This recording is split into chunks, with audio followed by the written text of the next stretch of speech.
Sharing is caring. दोनों भाई नाश्ते की टेबल पर बैठे थे। प्रियंका, मेरा नाश्ता कहाँ है? भाभी, मुझे भी ऑफिस के लिए लेट हो रहा है। इस पर प्रियंका किचन में से दोनों के नाश्ते की प्लेट्स लेकर बाहर आती है। लो भाई, आप दोनों का नाश्ता। किसी को भी 1 मिनट का सब्र नहीं है। ये प्रियंका का ससुराल है, जहाँ कोई औरत ना होने की वजह से शादी वाले दिन से ही घर के साथ दोनों भाइयों की जिम्मेदारियाँ प्रियंका संभाल लेती है। दोनों भाई शांति से नाश्ता कर रहे होते हैं कि अंकुश अपने भाई की प्लेट से पराठे का एक टुकड़ा उठा लेता है। आपको पता है ना, मैं खाना शेयर नहीं करता, फिर भी मेरे प्लेट में से खाना जरूरी है क्या? अरे हद हो गई है, मुझे नहीं खाना अब। अंकुर गुस्से में नाश्ता छोड़कर टेबल से उठ खड़ा होता है। अरे ये कैसा बिहेवियर है अंकुर? एक टुकड़ा ही तो है। एक हो या आधा, मुझे भूख लगी है तो ये सिर्फ मेरा ही है। उसे भी किसी के साथ शेयर करने बैठा तो भूखा नहीं रह जाऊंगा। अरे बाबा ठीक है, अब इस पर भी लड़ाई। दूसरा बना देती हूँ, पर प्लीज ऐसे खाना बीच में छोड़कर मत जाओ। इससे अन्न का अपमान होता है। ओ प्लीज भाभी, ऐसी कोई चीज होती ही नहीं है।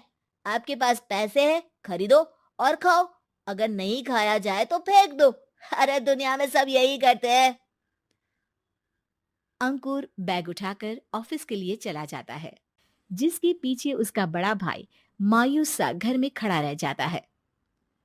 जिसने बचपन से सोने की चम्मच में खाया हो, उसे दुनिया के बारे में क्या पता होगा।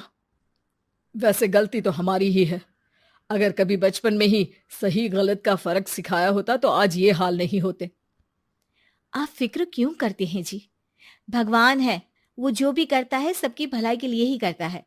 और जब वो चाहेंगे तो अपनी तरह से अंकुर भैया को भी सब कुछ सिखा देंगे। पत्नी की बात पर विश्वास कर अंकुश भी ऑफिस चला जाता है।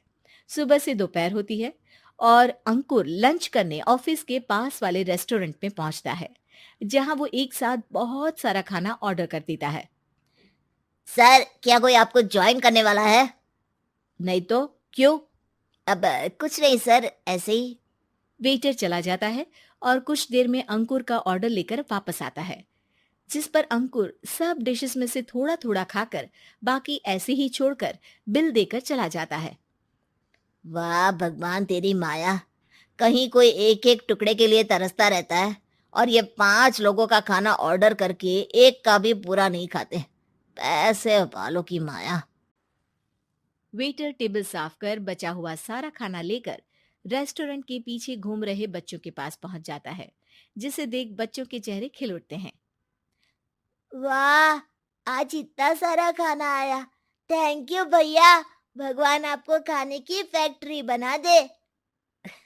अगर ये फैक्ट्री मेरी होती तो तुम लोगों को कभी किसी का झूठा बचा हुआ खाना नहीं खाना पड़ता।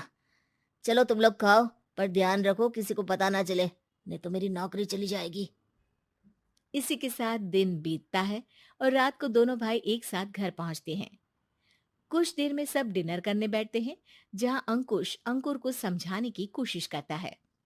अंकुर, अगर हमें लाइफ में सब कुछ मिला है, इसका ये मतलब नहीं कि तुम उसका गलत फायदा उठाओ, बल्कि तुम्हें उसकी मदद से दूसरों को भी मदद करनी चाहिए। भैया, जिनके पास नहीं है उनकी वजह मैं तो नहीं ना। और ऐसे बहुत लोग हैं जिनके पास सब कुछ है। इसलिए अगर मैं एक इंसान कुछ नहीं करूंगा तो कोई फर्क नहीं पड़ने वाला। तुम्हारे भैया बस एक चीज समझाना चाहते हैं कि जिस चीज की हमारे पास कमी नहीं है, उसे बर्बाद करने से अच्छा है कि लोगों के साथ शेयर करें।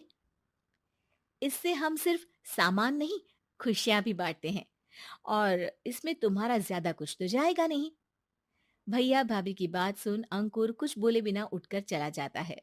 इसी तरह दिन बीतते रहते हैं, जिसमें अंकुश और प्रियंका कोशिश तो बहुत करते हैं, पर अंकुर पर किसी भी चीज का कोई असर नहीं पड़ता।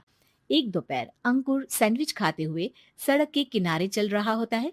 तभी उसकी नजर आइसक्रीम वाले पर पड़ती है और वो सैंडविच सड़क किनारे फेंक आइसक्रीम खरीदने पहुंच जाता है। अब इसे कहते हैं जिंदगी का सुख। जैसे ही अंकुर आइसक्रीम लेकर पीछे मुड़ता है, तो एक आदमी को सड़क से वही सैंडविच उठाते हुए देखता है। वो आदमी बहुत कमजोर, गरीब, जैसे बहुत दिनों से खाना ना खाया हो वैसा लग रहा था। अंकुर उसके पास जाकर खड़ा हो जाता है। उसे देखकर आदमी सैंडविच अंकुर की तरफ कर देता है।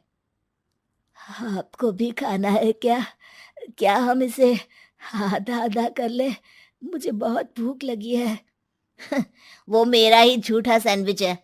तुम दूसरा खरीद कर क्यों नहीं खा लेते? इसे क्यों खा रहे हो? अरे भैया, अगर खरीदने के पैसे होते तो 4 दिन से भूखा नहीं घूम रहा होता। हैं? क्या? तुमने 4 दिन से कुछ नहीं खाया, फिर भी इस आधे सैंडविच को मेरे साथ बांटने के लिए तैयार हो गए? क्यों? अरे भैया, पैसा नहीं है तो क्या हुआ, इंसानियत आज भी उतनी महंगी नहीं हुई, और ना ही उस पर अमीर गरीब का टैग लगा है जो हम उसे रख ना सके।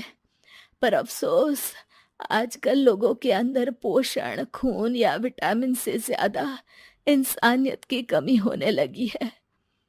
आदमी की बातों से अंकुर को समझ में आ जाता है कि वो आज तक कितना गलत काम करता आ रहा था। इसके बाद से वो अपनी किसी के साथ शेयर नहीं करने और खाने को बर्बाद करने वाली आदत को छोड़ देता है।